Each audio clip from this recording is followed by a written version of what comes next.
When people think about race car fuel systems and their components, one of the first things that comes to mind is a fuel cell. So what is a fuel cell? What is it used for? What's the difference between a fuel cell and a fuel tank? A lot of that gets kind of confused, and really the main thing is that a fuel cell is just a race version of a fuel tank. A proper fuel cell has some additional safety features.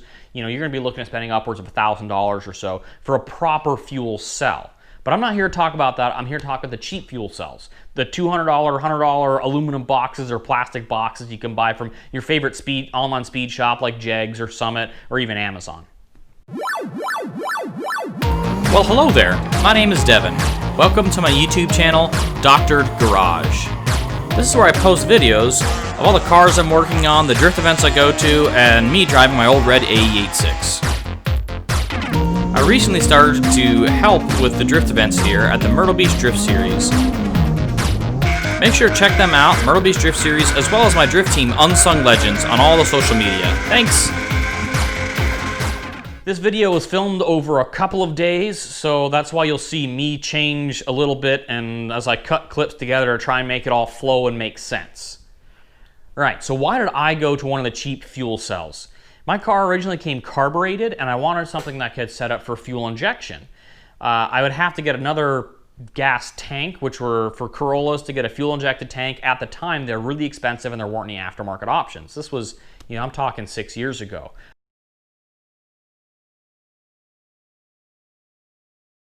Some of the advantages I saw from fuel cells, they've got foam in them that is an anti-baffle, or it's a baffling kind of an anti-slosh agent, so that way you've got constant fuel. You don't have to worry about fuel aeration, which was the problem I got with the carbureted tank. I thought, this is great. The problem with a lot of that anti-slosh foam is that it breaks down over time. So it's almost like every year, not only are you replacing your fuel filter, but you've also got to replace the foam because it breaks down. Actually, a buddy of mine had the fuel feed for his fuel pump get plugged up with foam, and he wasn't running a pre-pump filter, so it just got sucked into the pump. It killed the pump. The line was clogged. It was pretty crazy, so you had to replace all that.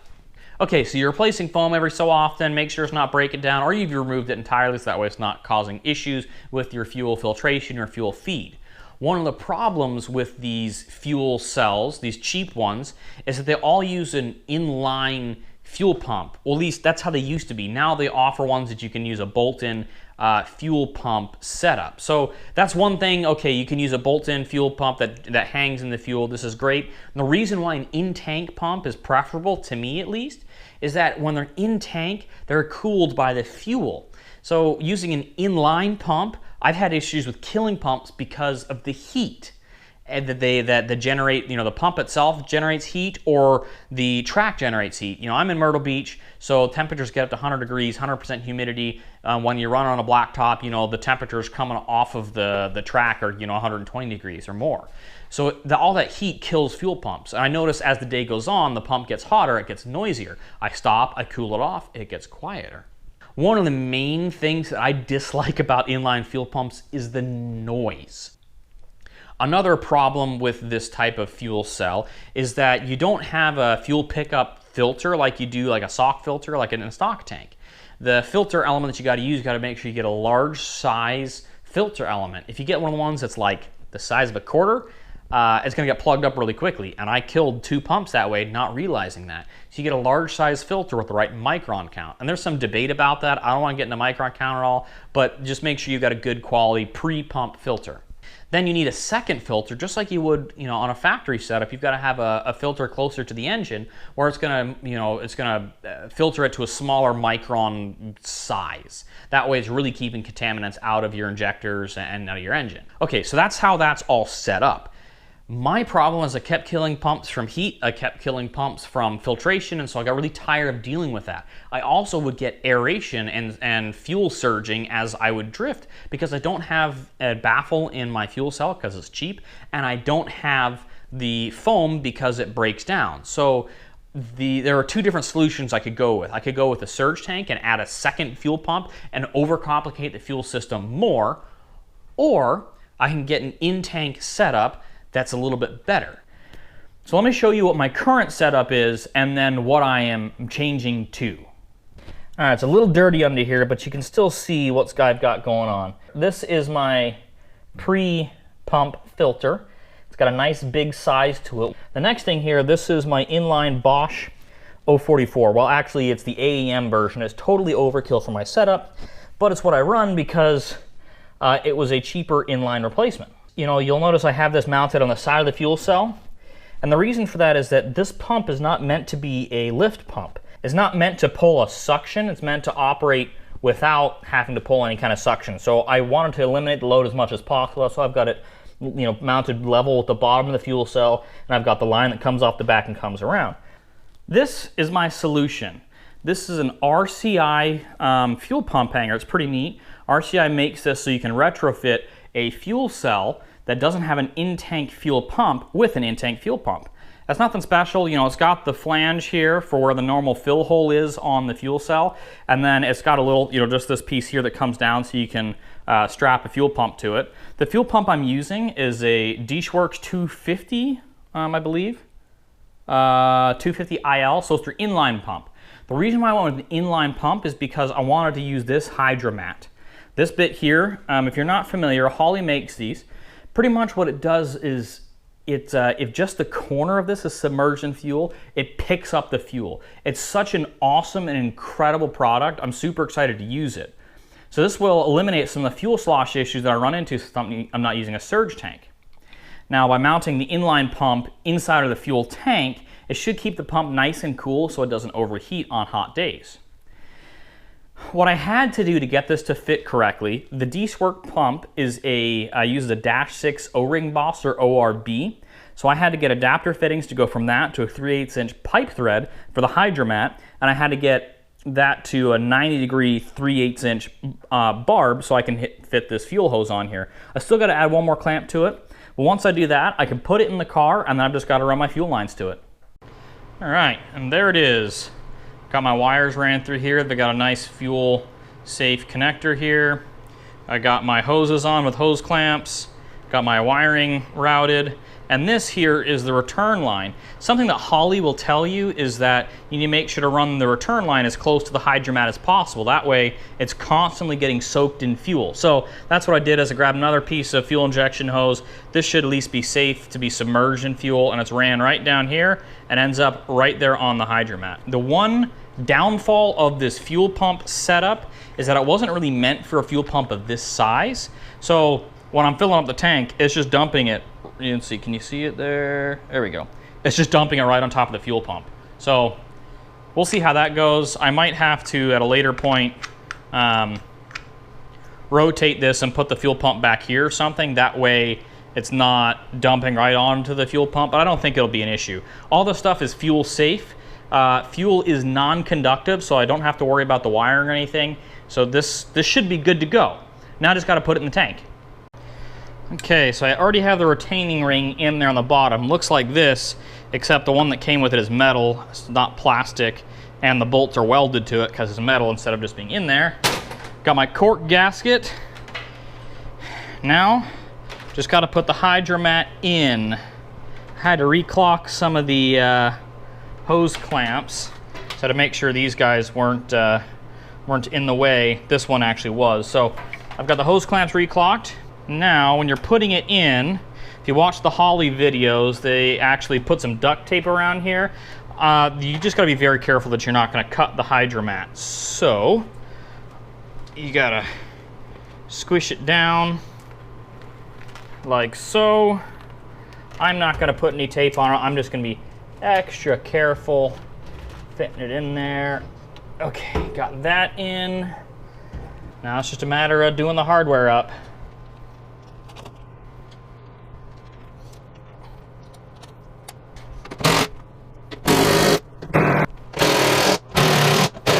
All right, there it is, all installed.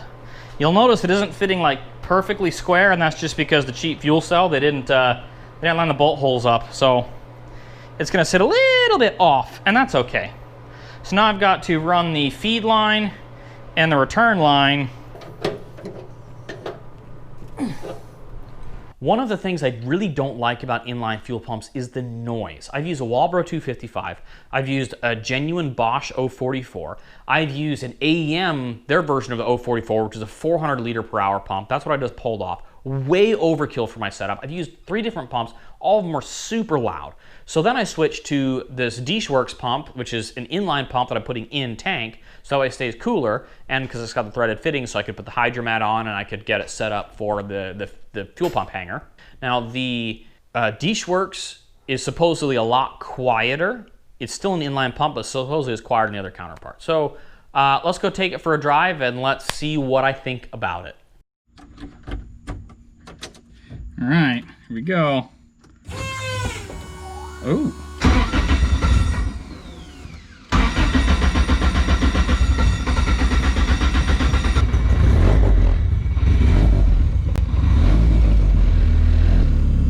There we go.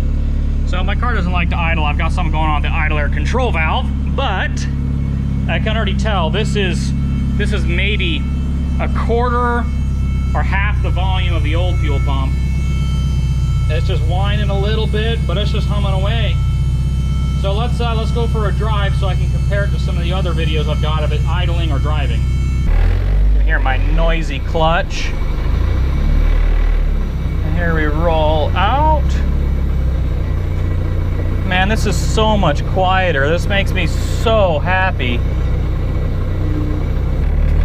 Sounds kind of like a normal car now. Cruising along. I can still hear the fuel pump a little bit, but compared to the AEM or the Bosch 044 or the Walbro, any of the other inline pumps mounted externally, this is so much quieter. This makes me so happy.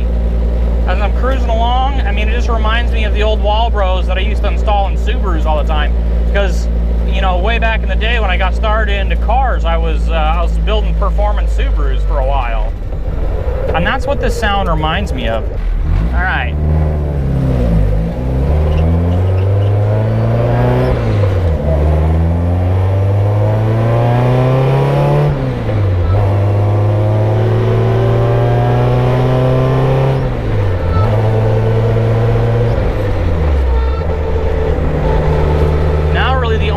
I hear while I'm cruising is it's just my diff whining.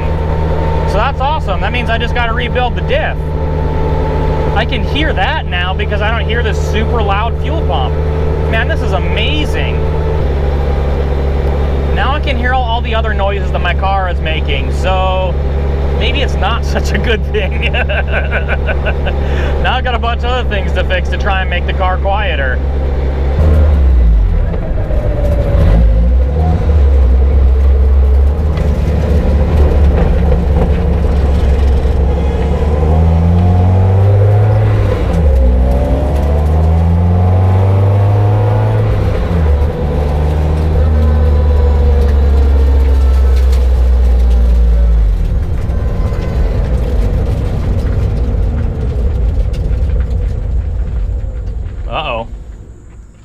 All right, so at the end there, the car died. I didn't film it, but I pulled the fuel pump hanger out, and one of the hose clamps just wasn't tight enough, so the fuel feed for the pump to the little outlet to go to the rail, the line just blew off. So I put it back on there, tightened the hose clamps up, now it's good. You know, here are my thoughts on this whole setup. One, the main reason why I wanted to go to an in-tank pump originally was because of noise. The noise reduction, just moving to the Dishworks pump, it is so much quieter. I'm so happy with that. Then it being inside of the tank, it's in an enclosure, so that makes it quieter. Plus, it's you know, submerged in fuel. The liquid is going to help keep it a little bit quieter too. So that's great. It's way quieter. Now let's talk about the HYDRAMAT. I'm going to be testing it out. I haven't tested it out yet, but I'm really excited to see how it does, see if I get fuel aeration or if everything's good, because now that I've got this HYDRAMAT in there, I shouldn't have any issues. So far, I'm really happy with this setup. It cleans up my fuel system quite a bit. I don't have all these extra lines going underneath the car, but this setup is way better. I am so much happier with it. It is so much quieter. I'm not gonna have the aeration and fuel surge issues like I've had in the past.